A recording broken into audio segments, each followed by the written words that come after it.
Now, when people develop symptoms related to valve disease, and it could be true for any of the 4 different conditions we talked about, symptoms come also in different varieties. Usually, it's a progressive, slow downhill slide where you're just not as energetic as you used to be, and you're short of breath with activity. Usually with, strenuous activity, you notice you don't have the stamina you used to have. You're huffing and puffing more, and your energy level's not quite so good. But with time, you're noticing that that's occurring at lower levels of exercise.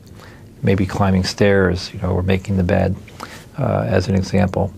So it's usually a gradual process. But if you're having those symptoms, this may not be that you're getting older. It may not be that you're not exercising enough and getting deconditioned, which is somewhat of a problem because many of my patients are getting older and overweight and deconditioned, and trying to tease out, even when they're seeing me, whether this is their heart or whether it's their lifestyle, can be very, very difficult sometimes. But if you have any questions about this, see your physician, especially if you know you have a heart condition. If the doctor has told you you've got a heart murmur and you need to be following this, and you're noticing that you're getting short of breath, this is somewhat of a red light going on. Usually not a serious emergency red light, because it's a gradual onset of these symptoms. Should you develop something much more severe, like severe shortness of breath occurring suddenly, or severe chest pain occurring suddenly, or fainting, well then, it could be that the valve has gotten a lot worse much more quickly. But let's not lose sight of the fact that even though you have a valve condition, you're still, like anyone else in this country, still at risk of heart attacks.